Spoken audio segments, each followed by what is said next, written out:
This one, next week is Thanksgiving. So happy pre-turkey day to everyone, something like that.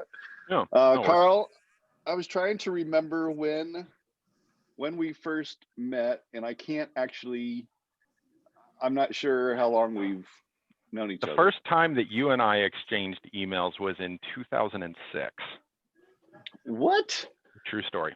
So you and I, yeah, you and I forget exactly why. I went through my mailbox the other day and I saw that we were talking about that.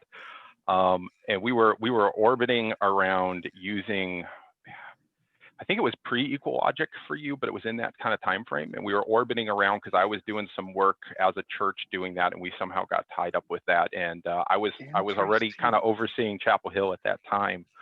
And you kind of made a little bit of a play, like, come up here, we're going to do this thing. And I was like, no, or I don't have time. I don't know. It's all excuses. And I think we talked to each other once or twice more, but then it wasn't until last new spring that that somebody, I forget who, somebody dragged me and said, you know what, it's right up the road, drive up here, have a weekend, or whatever it was, week.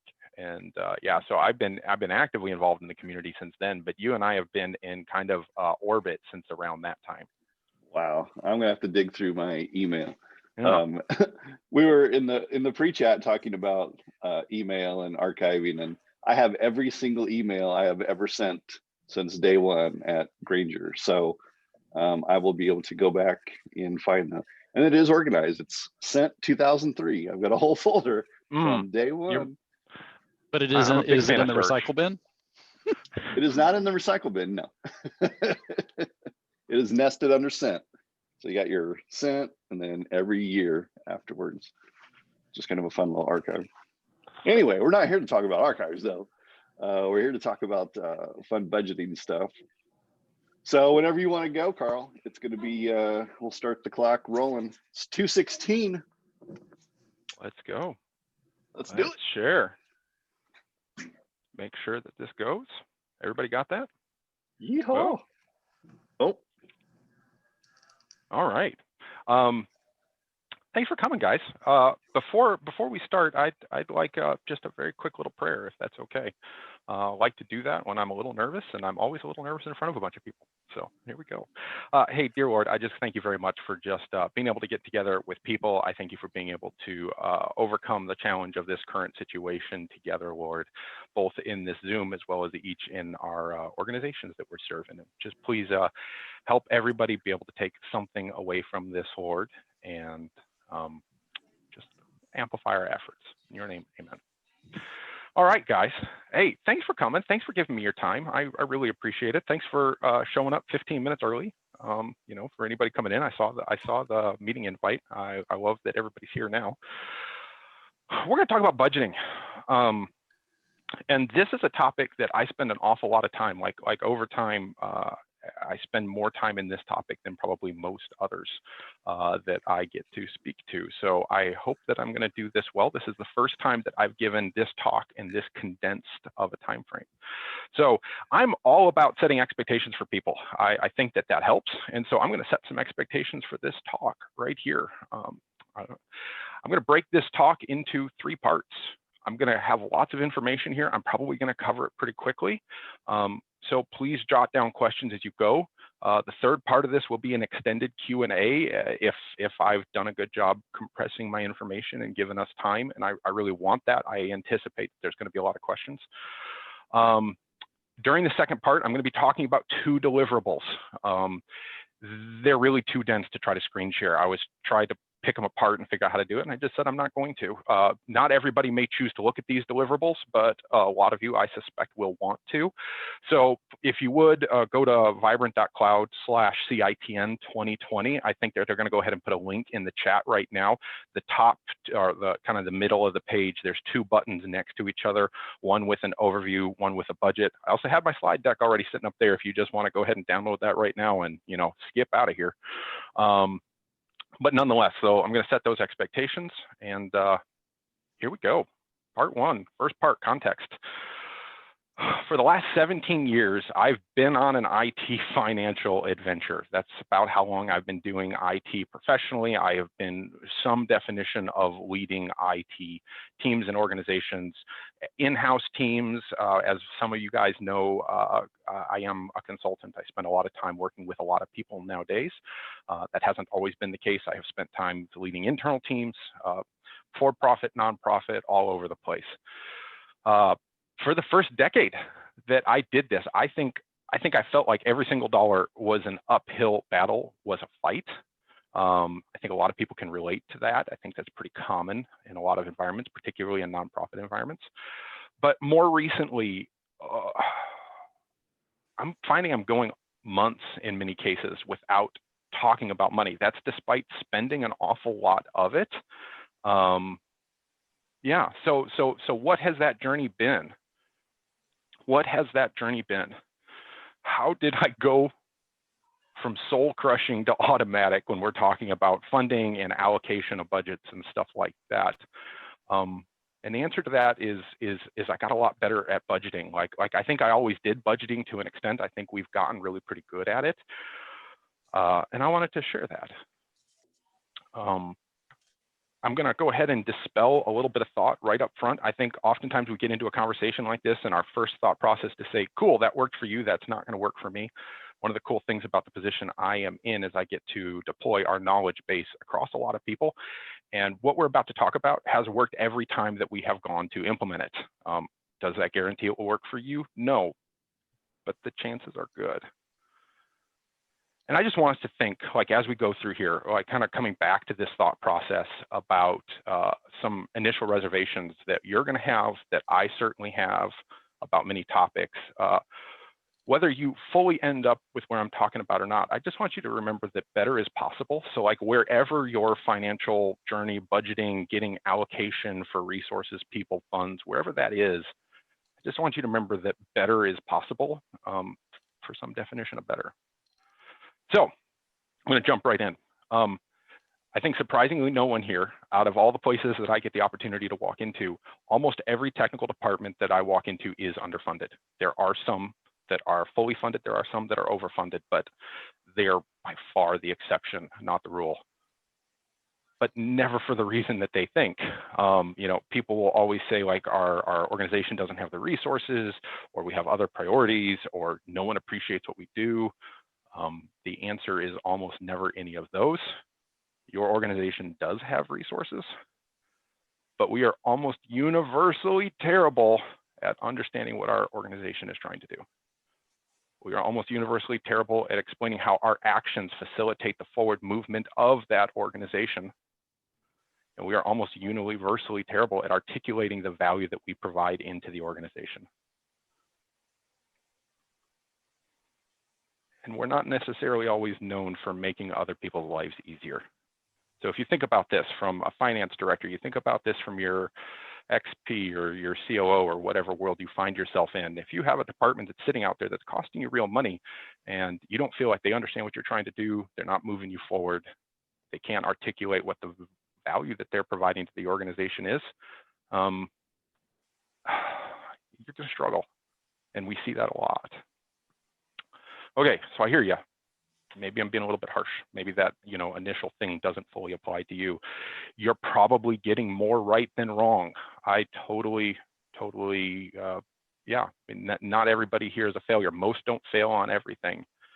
But those are perceptions that are out there, like the jokes and the antidotes, whatever, are really common about getting this wrong, or IT departments doing this wrong to such an extent that doing mostly right isn't good enough, I have found.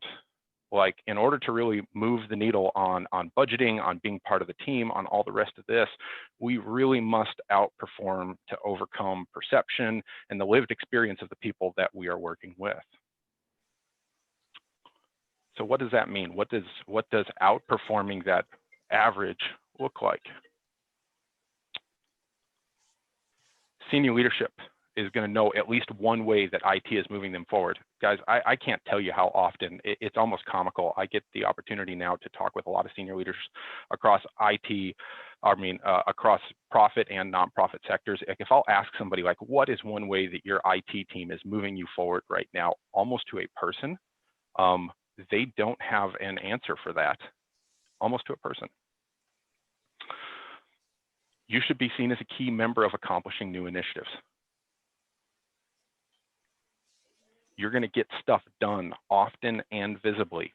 So this is a little bit hard for me. Like I tend to like to work in the background. I tend to not be a person that's going to get a whole lot of attention on them. So to say that I must do work visibly is a challenge for me. And I know it's going to be a challenge for a lot of people in this industry who have a heart of service and oftentimes a heart of working in the background. You need to build a reputation of advocacy, understanding, and humility. Like, and when you think about these, all four of these, they kind of go together. Like you need to be getting stuff done so that you're seen as a key member. Leadership will then know what you're doing. Like these, you're going to do it with humility and advocacy and understanding. These are all really important to do as a block. And kind of combined, they are what outperforming really looks like for IT leaders that are trying to fix funding problems. Hopefully IT leaders that are successful in their jobs, but certainly those that are trying to fix funding problems. Additionally, you need to be friendly with your accounting department. Like, you know, this probably should go without saying, but I know lots of like technical departments and finance departments that are not friends. Fix that, if at all possible, like fix that. What does that mean? Like your finance lead needs to understand what money is spent and why. He does not need to know what costs $100 and what costs $1,000. He needs to understand, but big kind of like graph pie, big breakups, like where are these big numbers going and why, you know, how do they help the organization? That person is often tasked with making sure that everything that needs moving forward is moving forward, and he needs to understand why. And then your finance team isn't surprised by your needs.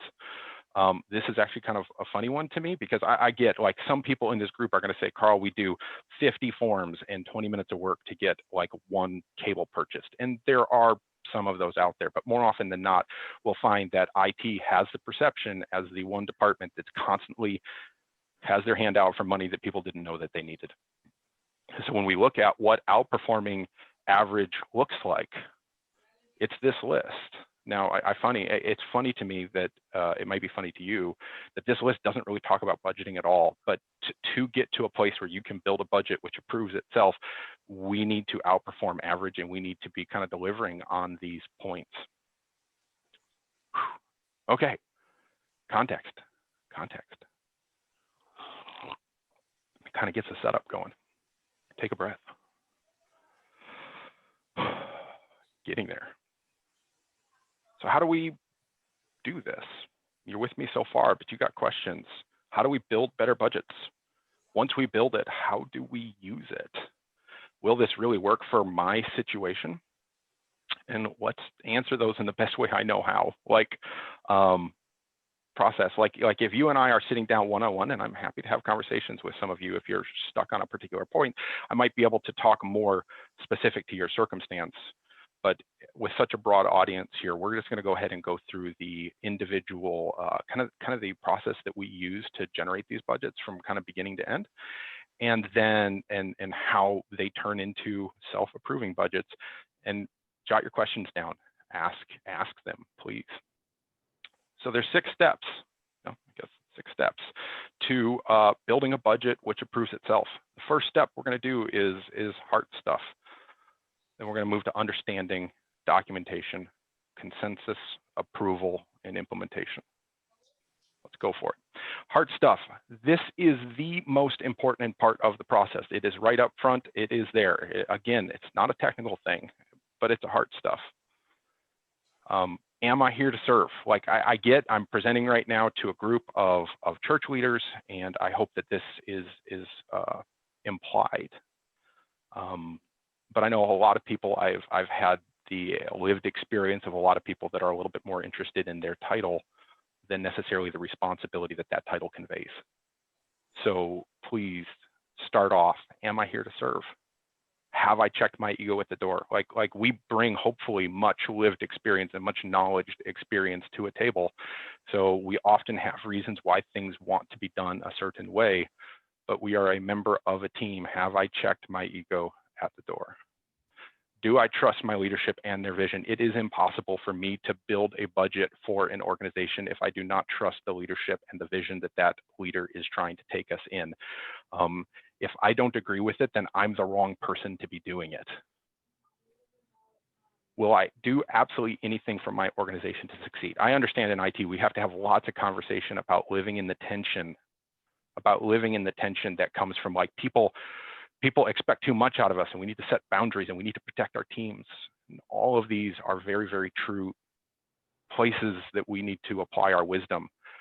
But it kind of starts from a position of we are willing to do absolutely anything for that vision and that leadership to succeed. And this is something we got to work out in our hearts, even if it means firing myself. Like I have fired myself. Like I have gotten prepared to help an organization go through a budgeting process. And I've kind of come to an understanding that I don't trust the leadership. I don't like the vision. I'm not really willing to do what I think it might take for that organization to succeed. And the best thing I can do right now is to step out. Like that's not often the answer. Hopefully it's not the answer for anyone here, but you need to be ready to. And am I ready to flood this process with passion, with care, and with energy?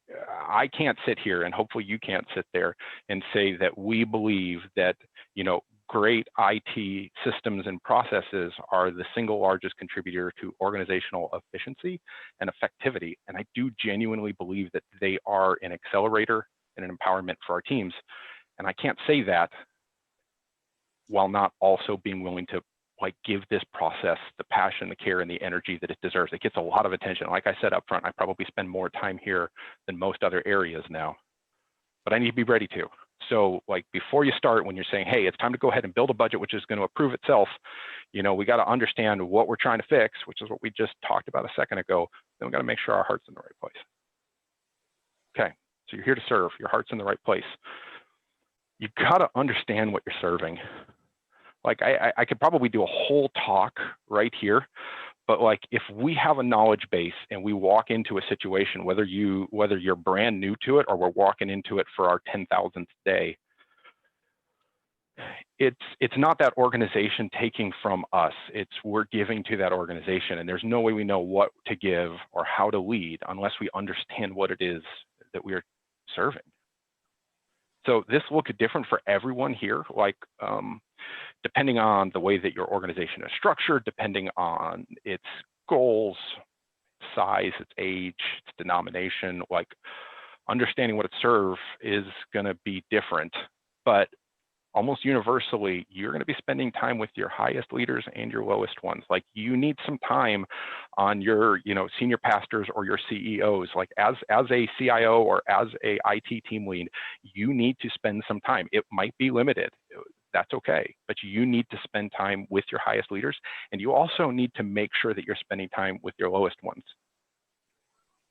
You need to spend time with your volunteers. You need to spend time with everyone. You can't serve unless you know what you're serving.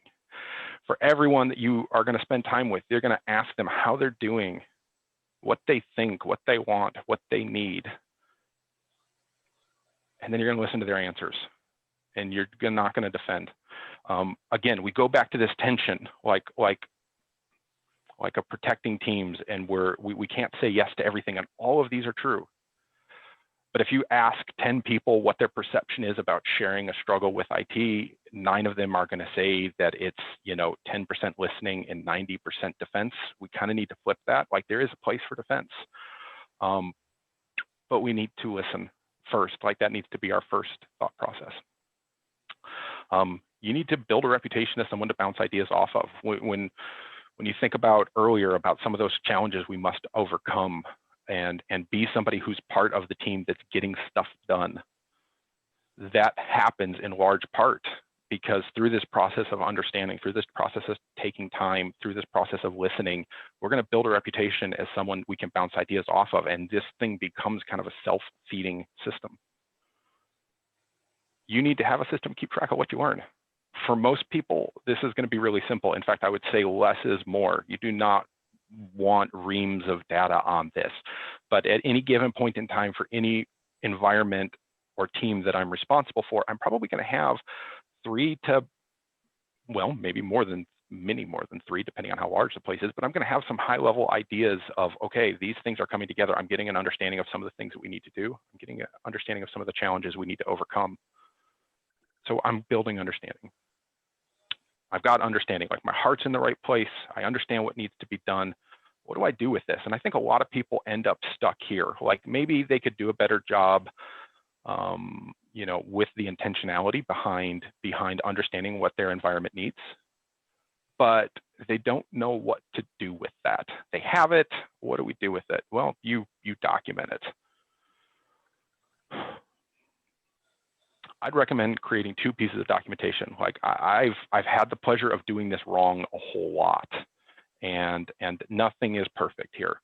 But through doing it wrong, we found some things that tend to work really right. Like I said earlier, this has worked every time that we implement it, and that's quite a large growing number. So 2 pieces of documentation. The first is the overview, and then the second is going to be a detailed budget. I've provided examples for these, which I linked to or talked about earlier. They're redacted. They're real information from somebody that we work with from earlier this year. I would ask that you do not distribute them despite them being redacted. Obviously, I'm sharing a lot of our process here, and I want you guys to learn from it. I want to be a resource, but please be respectful of that. I pulled an example from a small business. I hope that helps its relatability for people. I hope it's not too much bigger than some people here who might be small. I hope that it's not too much smaller for some people here who might be big. But the process that we're talking about here is the same, regardless if I have a $50,000 a year budget or a $50 million a year budget. So those references are at vibrant.cloud, CITN 2020. And I'm going to go ahead and keep going. Okay. So the overview, I'm gonna, I could start with the budget, the detailed budget fighter, the overview first. I'm gonna start with the overview first. The first page of the overview is a single page written summary of the state of where we're at. Spend a lot of time here. The overviews are where we are. They're what we need done. They're the introduction to somebody who doesn't know what you know of at a very high level, at a very concise way of what we're going to do or what we need to do, what our challenges are, where our successes are in some cases. After that, we're going to provide a few pages of traffic light status for all of our major environmental parts. Like we're not going to go through there and talk about per computers. We're not going to go through there and talk about per switch or per access point, but yeah, network switching is going to be on that list. Wireless is going to be on that list. Workstations is going to be on that list. Software may be broken up into financial and church management or a few things like that. But nonetheless, we're going to go ahead and provide a traffic light status of all of our moving parts. For anything that needs attention, we're going to go ahead and give pricing and sequencing for net new or large periodic expenditures. This is not the place where we're going to say we spend, $3,000 a month in Microsoft services. Everybody hopefully knows we spend $3,000 a month. That is just useless noise on this page. We're talking about, hey, we're going to need to spend a new $2,000 a month, or we're going to have, this one-time large periodic expenditure, as well as the sequencing and stuff like that. This sheet done well will take your XP or your COO or whatever your person is, with no prior context of what's going on, up to speed in 30 minutes. Is there all kinds of stuff that they're missing? Probably. Does a lot of it matter? Probably not.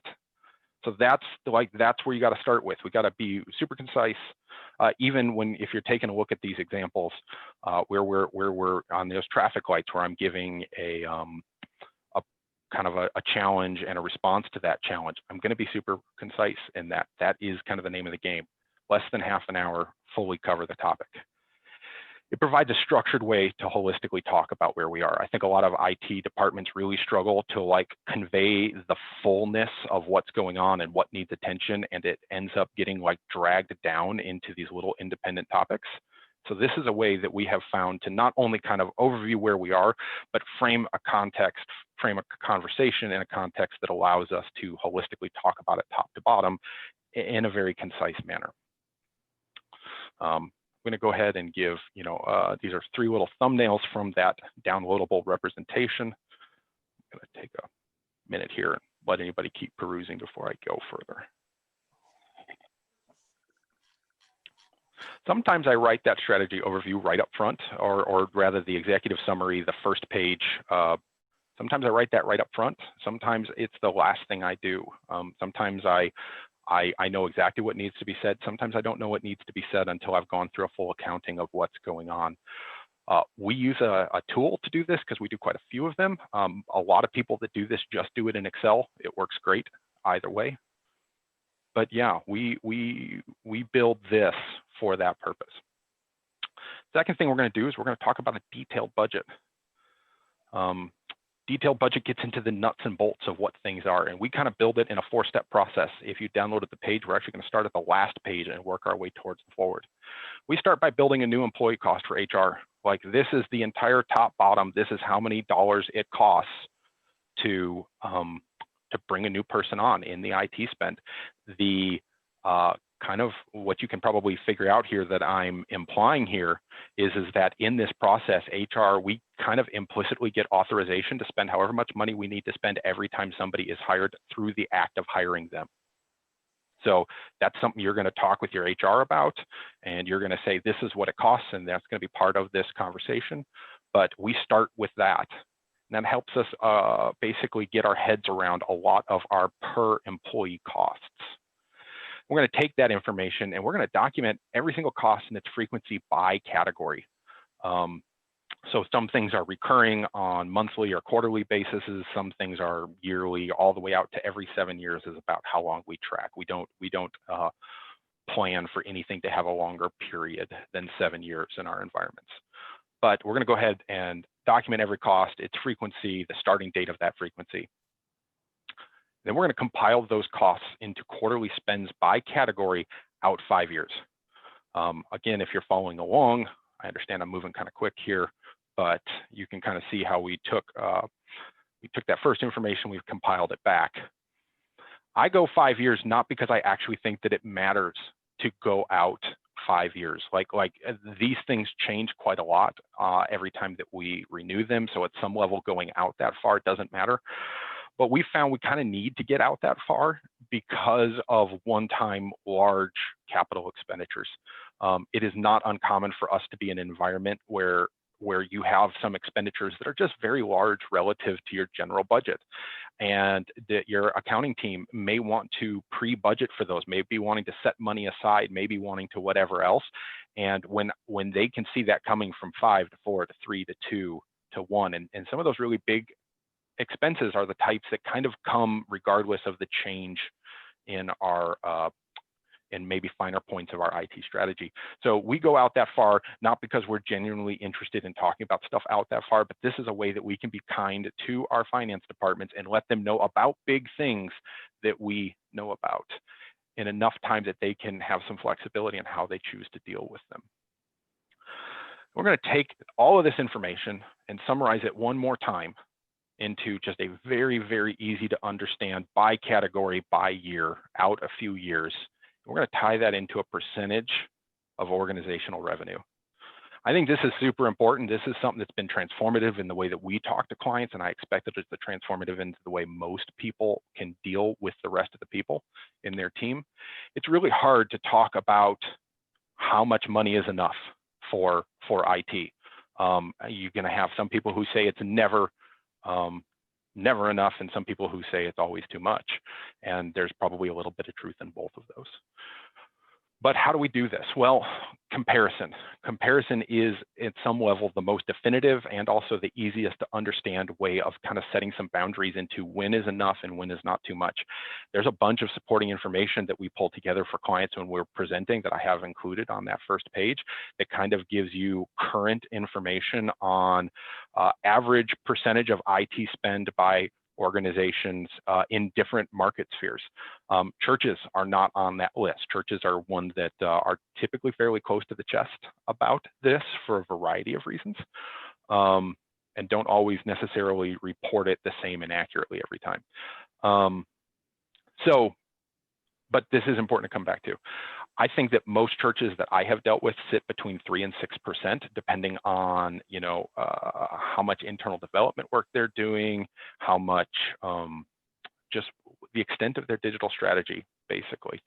So this kind of really helps us communicate with organizations and answer questions very early on. Are we spending enough money or not, or too much? We have seen too much on a few occasions. It's really rare. Most often we are either in the ballpark, and if we're not getting our results, it's because we're being mismanaged, or more often than not, we are actually underneath our targets. I am aware of organizations that spend up to and over 10% because they're doing heavy media and all the stuff around media. They're doing heavy development. They've got maybe lots of stuff going on with ancillary side mission work, and they just need lots of technical systems to pull that together. But that's probably your thing. If you're going to tell me, hey, we're spending less than 3% of revenue, my guess is for a church that's going to be either right on the line or too low. If you're going to say, hey, we are making, you know, we're spending 15%, I'm going to say, let's sit down and talk, because my first reaction is I don't understand that at all. But this is a great way to talk to your CIO. This is or you know, your executive finance director, or whatever your terminology is, about where we sit in average. And it is so powerful to be able to go into a conversation and have some guidance to where we should be. And yeah, the more media you do, the more development work you do, the more everything else, that's going to keep coming up. The smaller you are, there's a little bit of research down there at the bottom, you know, organizations which are small tend to spend anywhere from 30 to 100% more than an organization is large. So if you're really small, these numbers might be a little low for you to actually get done what you guys need to get done. Regardless, there we go, lots about that. These sheets incorporate both the reoccurring and net new costs. And so the last sheet we were talking about, kind of this overview sheet, that right there is really just net new or large reoccurring. This has all of that plus everything else. Don't get too specific. I understand it's kind of funny because I'm like, I'm talking about all the nuts and bolts. We need to budget a workstation, not the components thereof. And even here, I'm going to encourage you, if you think like, hey, Carl, I can, you know, buy this from 10 different places and put this together and spend a ton of energy on building a workstation for $1,200, or I could just go and order one from a store for $1,600. Budget $1,600 or $1,700. Like, if you choose to try to save money later, you can. Do not budget with this kind of stuff, assuming that you have the energy to go through massive inconvenience to do something that for a couple $100 we can just free that energy up for something else. So don't get too specific, and err on the side of realistic and maintainable. This is a single page overview of spend for the CFO and board. So it's like the last piece was a very quick way to get your executive pastor or a COO up on what's going on, what's coming up.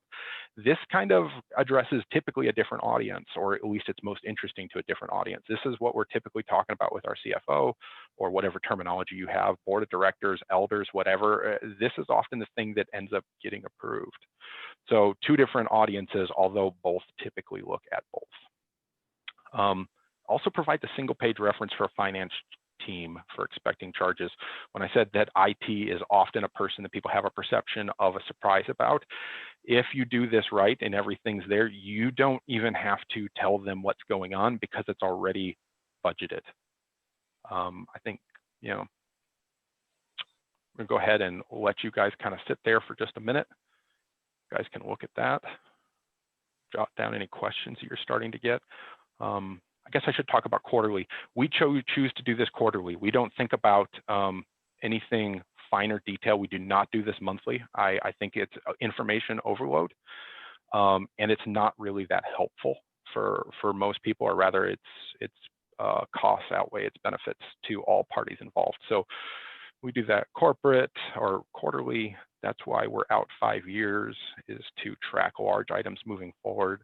Again, I'm sure I'm going to get some questions about percentage of revenue to IT spend. It is probably the most useful tool that we have yet found in a way to kind of compare ourselves with others and kind of holistically say we're not being crazy, which is sometimes, depending on your leader's experience, lived experience with IT, that might be a really powerful tool for you. So other thoughts, kind of closing up this documentation thought process here. These two sheets together should work in your absence. So like I said earlier, or maybe I haven't said that yet. Anyway, someone should be able to fully get up to speed on your needs and your spend with just these two, even if you're not there. To that end, it isn't just a budget, but you're going to see it's kind of becoming a directional document, like that overview of here's what we're going to do, here's how that meets our organization's needs. That ends up being as much direction as budget, and it's tying those two things together, which means that even if you're absent, you know, if I get hit by a bus and I can no longer advise some of the people that I serve, they're okay for a little while because they have a plan, it's being executed, and they have kind of the, and hopefully they have some other teams taking care of their day-to-day needs, but they have a little bit of runway. It's not like a what do we do next? We're executing, and then we're going to find somebody who's going to come in and live up to this and continue this work. That's a really powerful tool for the organization, and it's a big part of why some people may choose to engage in this conversation to begin with until they see some of the other benefits. I would expect these things to be referenced for a long time by a wide audience. Done right, this is a very well assembled, very well articulated plan. It looks very responsible. You know, I have seen these things go to auditors. I have seen these things go to parishioners in a church that want to know, are we spending wisely? Assume that they're going to be pretty widely seen. Avoid as many acronyms as you can. I know IT is terrible about this, but when you're assembling these things, concise is important, and avoiding acronyms is equally as important. So you got to use plain language. They don't need to know the details. That is your role. That is your responsibility, or in some cases, your team's responsibilities. They're going to be seen widely. Avoid acronyms. You got to tie like that overview page, and whether I write it up front and then build the documentation to back it up, or whether I write it after I build all the documentation, you've got to make the association that every single item that you're looking at has a value that you're delivering. So tie everything you need to do back to the way that it moves the organization forward, not the technical need. Like a big part, probably the primary part of building a budget which approves itself, is making sure that everybody knows that when we say no to a technical need, we're actually saying no to organizational movement. Like, once you have understood how to equate those two things together, you're ready to start having a conversation about what we are or aren't going to do, because the two are coupled. I know sometimes as IT, we don't treat them as such, but they really are. Documentation. Gonna keep moving. Okay, so we've gone through hard stuff. We've gone through learning. We've built our documentation. Now it's time to build consensus. What do I mean by building consensus? You have all this documentation. You got to schedule meetings with your XP, your COO, CFO, your board, whatever is required to sit down and start talking about these things. For each one, I recommend actually letting them review this documentation ahead of time. It is so unfair to walk into a conversation where you know things that the other person doesn't, or where you have so much more context than they do. You're going to spend the entire time them just trying to understand what you're talking about. So as brave as this feels you need to be to do the first couple of times, it is okay. Let them preview that documentation. Let them have them time. I try to hold questions until we're together, but regardless, you're going to you're going to read through that first page overview so that we're all in a shared context of the big things that we're struggling with, big things we're succeeding with, yada, yada, yada. You're going to answer any questions that they have about that overview and structure these conversations and lead these conversations, but you're going to answer any questions about that overview. Then you're going to go through those kind of check lights, traffic lights, and you're going to talk through any yellow or red ones, typically also including the cost. You may talk about cost after you've talked about the need. You may talk about cost while you talk about the need. Your organization, two different types of peoples and personalities respond to those differently. Use either one as appropriate to the circumstance. But you're going to have time, talk through what your challenges are, what you're going to do about it. Give space to ask questions about anything else. As we're going through all these green check marks, that's always an opportunity for somebody to ask a question about something that they may question that you wouldn't. But again, like when I said, this is a very structured way to talk about this. Give some space to ask questions and any questions and encourage them. You can review the detailed budget if you desire. Typically, even with like my CFO, I'm not going to review the detailed budget at this time, because at some level, I mean, it matters dramatically. After the first time you do it, it becomes kind of a thing, but offer the ability. Some people, in my experience, about 2 out of 5 will want to do that. Maybe 1 out of 5, depends on the organization, but go through that, answer any questions there as well. And here we get right into the heart of it. As you review this, as you take this, like your budget is, everything you've prepared is not going to fully survive, you know, first contact with the rest of the organization. You're going to run into friction, and you cannot let it become adversarial. Like, this is not us versus them. This is us, not us trying to save the organization. This is us together playing on a team, figuring out how we're going to get across that finish line. So for every questioned area, we're going to explain directly how it moves the organization forward. We do not talk about the technical aspects of it. We talk about the organizational movement. We're going to be confident in our skill set and judgment, and we're going to trust that we made sure that our heart and our understanding were right up front. Like, if those aren't true, this can all fall apart right here. But in that kind of quiet confidence, knowing that our heart's right, knowing that our understanding is right, we can be confident in our judgment. And we're going to lovingly defend what needs defense. And again, do not let this become adversarial. If you are an adversarial type, get some therapy before you start this, or maybe somebody else needs to present it, but do not let it become adversarial. It's not us versus them, it is we. If an area, if in that moment of like defending and going back and forth, you just realize it's just like, you know what it takes to do this with excellence, or do this well, or do this with durability, or whatever terminology you want to use, is more costly than the value the leadership believes it gives to the organization, that's okay. Let it go. It just, even if you have a ton of time, like we go all the way back to the beginning in that hard stuff. We are for our senior leaders and their vision and who they are, and we trust them. And so, like, if that's where it is, you're gonna have to figure out how to reconcile like the pieces left over when that whole thing is yanked out, but let it be yanked out. It's okay. And you can act out of the authority granted to you. You know, hopefully the primary audience for this is people that are or will be IT directors, CIOs, whatever nomenclature you guys use, and that's, you've been granted a ton of authority. So you can act out of it. You can take that's given to you. So we go through that process. We work through the weeds. We're coming out of the weeds. We're on the backside of the consensus step. What does it mean? What does it look like? We have a shared understanding as a team of where we are and what we're going to do next. We have agreement over the costs of those next steps. We've built a general perception that we're part of the team, because we're not adversarial. It is not us and them, it is we.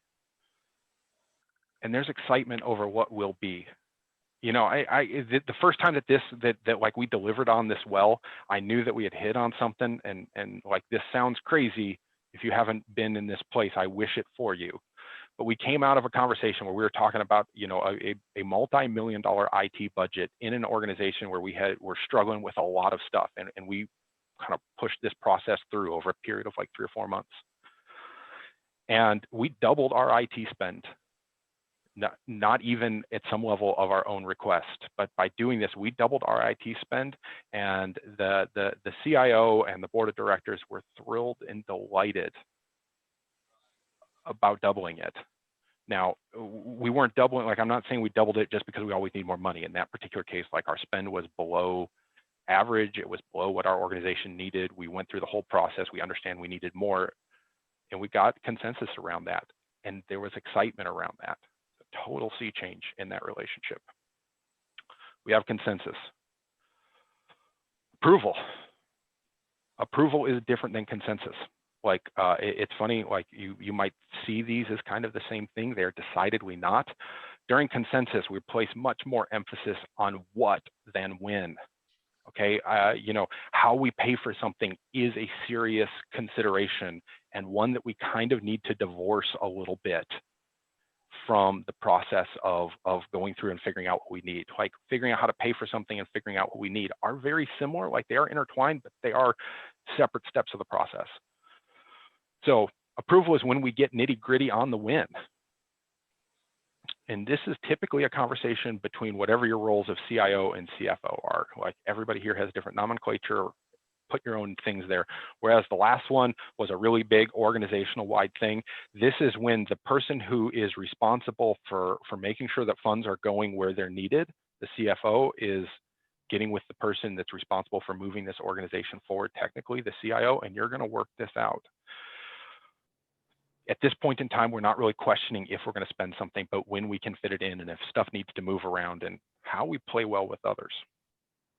Typically, we're looking for a pre-authorization of all reoccurring or one-off spend below a certain amount on a quarterly basis.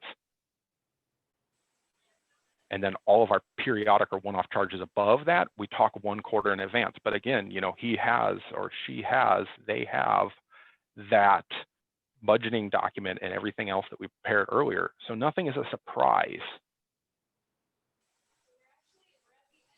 And I'm trying, as a CIO, I'm trying to work with that CFO to make their lives easier. Whatever that means. Like, if I need to get an intern to spend 3 days a week just putting stuff into their system the right way that makes their life better, I'm going to do it because I'm part of that team. We've got approval. Whatever that looks like, we have approval. And we've made it so far. We have made it so far. And now we got to execute like crazy. I can't tell you the number of teams that I have worked with that have muddled their way through this whole thing and then fallen down here. Everyone else has done their part. Like, everyone else put the time and the energy in, and they engaged with the process. We have our resources, we have our support, and we need to live up to it.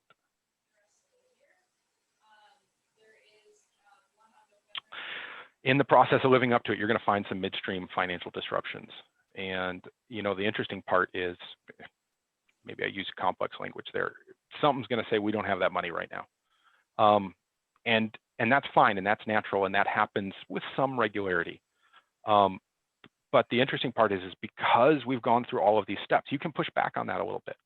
And the way that I do that in a non-confrontational way is I update that budget, and I send it over and just say, man, I'm happy to move it out. Here are some of the consequences. We assume you know those. This is maybe the delay of the movement to the organization.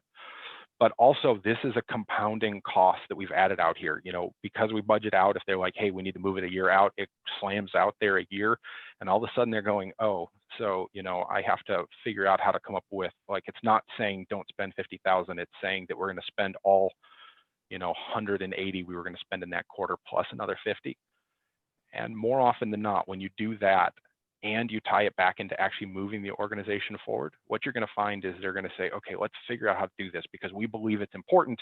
And we also don't want the consequences of moving it back either to the organization or to our budgeting a year from now. I reperform this process every year. And more often only if there are major changes, which I define as our costs have changed by more than 20% over what that agreement is. Obviously, there's lots of nitty-gritty in how you manage changes on a day-to-day basis, but for most people, if things are changing less than 20%, everybody can kind of move forward. At that point in time, you really, if we're getting close to or over that, you know, things have changed by more than 20% due to circumstances outside of our control, organizational growth, what have you, new initiatives, major initiatives, we're going to go ahead and at least update and go through the motions of kind of redoing this, and then we'll set a new yearly after that. Whew, that was a lot of information really quick. And I think we're about ready. I thank you for holding on there with us, guys. I hope that you found some value out of this. This has been transformative in my life, my team's life, the organizations that we serve, and in bringing us together as a team. And as we get brought together as a team, as we do our part, we're building budgets that are approving themselves. Nicely done, sir. That was awesome. We've got Q&A time. Jason Lee's gonna moderate Q&A. So if you've got questions, please be dumping them into the chat.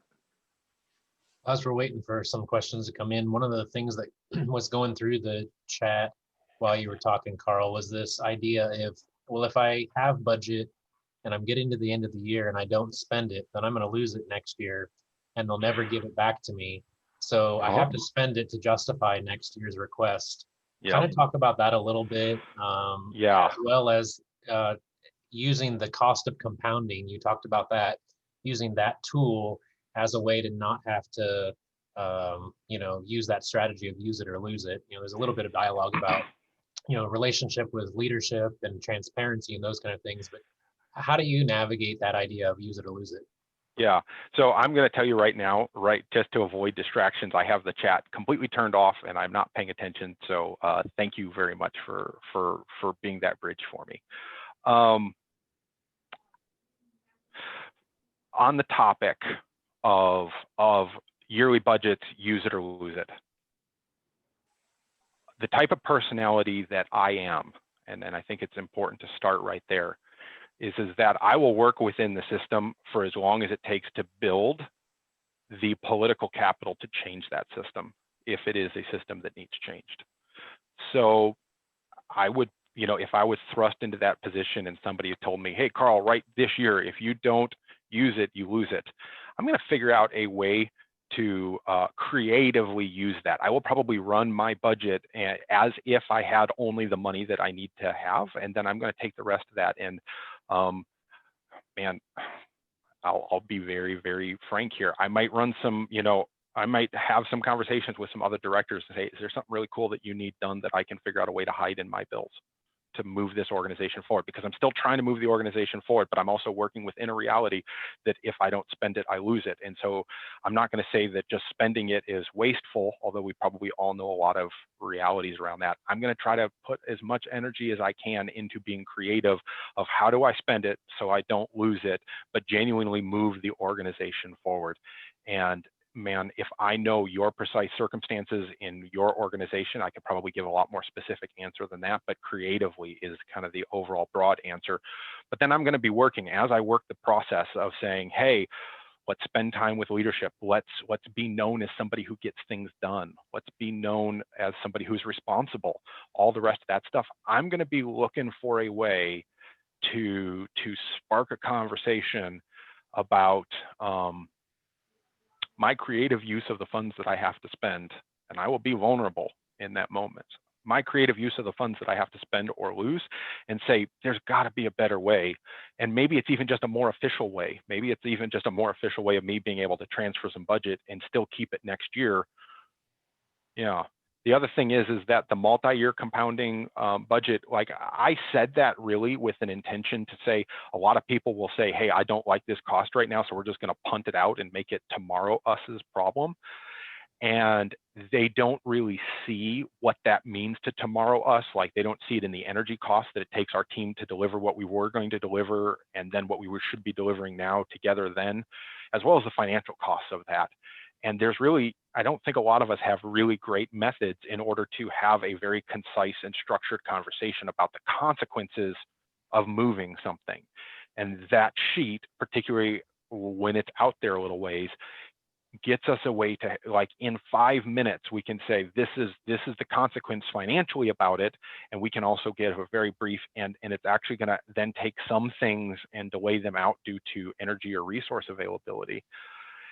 And then if we were defending our stuff correctly at the first place, we'll be able to say what that impact on organizational movement is. Now, you asked the question as it pertained to how you could use that concept in this concept of move it or lose it. I guess the other part of that is I also pull things forward with relative that I didn't talk about it in the thing, but there is all kinds of times where somebody said, hey, there is a $50,000 charge that's sitting out there for third quarter next year. Can we pull it into the end of this year and burn some cash on something we see some importance of? I would probably be working to try to, if I knew what I needed to have happen over the next 4 or 5 years, and there wasn't an easy way to creatively spend it on something else that genuinely needs resources now, I'd probably be looking to see what can I pull from the future, and at the same time kind of manage this complicated tripod of building the relationship so I can spend the system, but working in the system as it currently sits. Yeah, great answer. Another question that's kind of somewhat related is, I think the question is, are organizations really in a month-to-month versus a yearly budgeting process? So how do you plan for, when really you're talking about a yearly budgeting process, but their organization's only functioning in a month-to-month? Should the person really be planning in a year format and releasing that to leadership on the month-to-month? How do you kind of navigate that when, good planning is at least 6 to 9 to 12 to 18 months out, but their organization's only operating on a month-to-month basis? I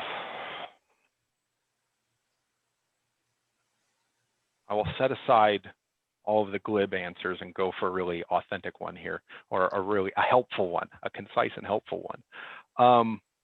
Some part of your organization functions on a timeline of longer than 1 month to month. There is no way that you're signing a lease. There is no way that you are agreeing to utility charges, whatever. Somewhere in there, whether it's mortgage payments, whatever else, there is a budget that operates on a quarterly or yearly basis because there's too much of the world around us that operates that way. If there's any lending relations, there's going to be projected budgets, and I'm sure that they're out there. I have not yet met an organization that does not have at least one requirement that forces them to think out a little further.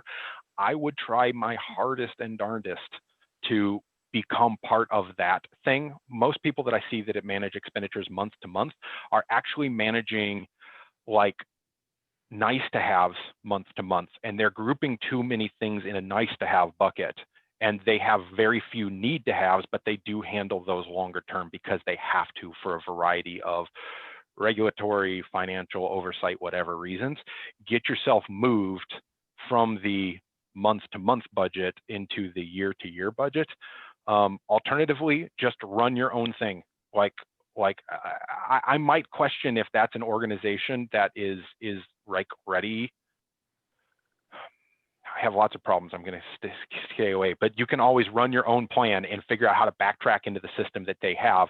Like, do all of the planning parts of it, do the vision parts of it, do the understanding the relationship, run your own budgeting because you need to understand what your teams are going to do when and how to sequence stuff, and then maybe just only show them what it looks like 1 month ahead of time. It's kind of like you talked about a minute ago that, if end of year's coming, you've got money left over that you're under budget, but you have a Q1 or Q3 purchase that, maybe they don't know about, but is on the roadmap, so even if your organization is doing a month to month budget, if you're doing a 12-month or 18-month planning or even further, you kind of know how some of those pieces are falling.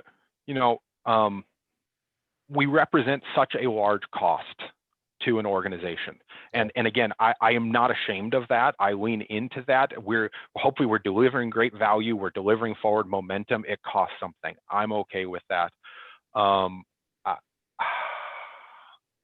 would think that with enough conviction and enough concerted effort, you could probably move past that. But yeah, that's probably how you'd have to deal with it until you can build up that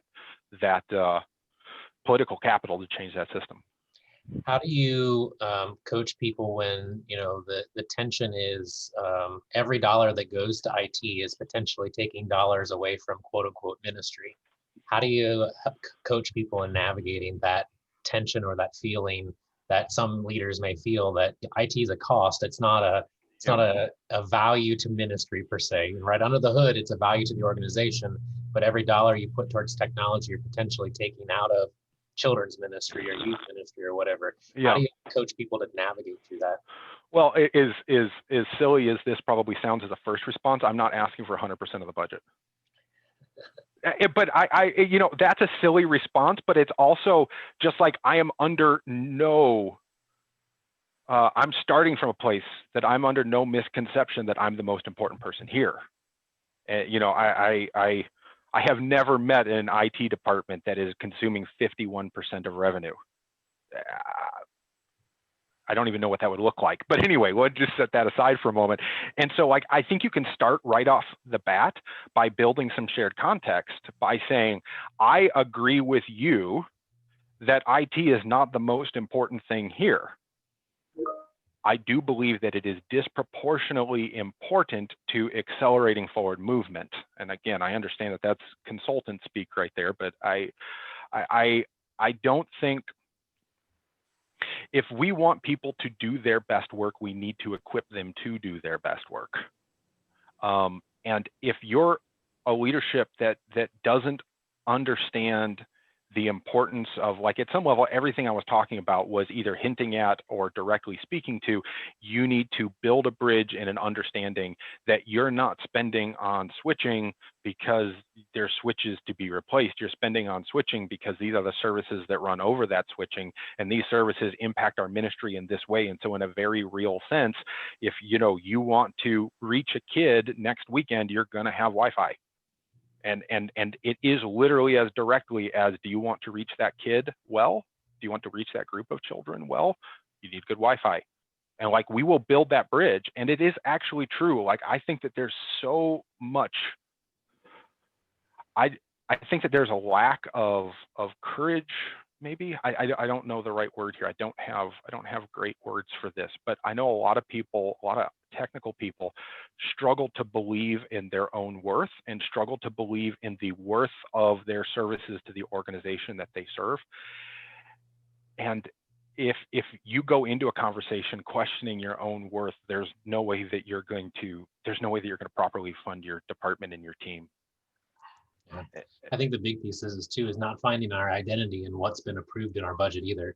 At some point, you know, yeah, we have a dog in the fight, but I can't be defined as a professional or in succeeding or failing by what's approved in my budget. No, and like the interesting thing is, when we go all the way back to my heart slide about make sure that you're in the right place to go through this process, I have fired myself from jobs where, for a variety of reasons, their need was bigger than I could fill, or I was the inappropriate person to fill it at that time. I have also fired things because what I'm looking to give to the world and to the kingdom and everything else is bigger than what they're trying to do, and that's okay. Like, I don't get stuck, you know, like try to move your organization forward at the same time of keeping your ego in check, be a team player, everything else. And at the end of the day, if you're, 3 months in is like, I feel passionately that we're supposed to do this and move this forward, and I can't get any traction and no one cares, and I'm just a cost center, there's going to be somebody else who's probably going to work in that environment better than you. And there is somebody else who is desperately looking for someone who cares as much as you do. Yeah. Well, we appreciate your time today, and we appreciate just your transparency with us. If people have questions beyond today, what's the best way for them to get a hold of you and reach out to you?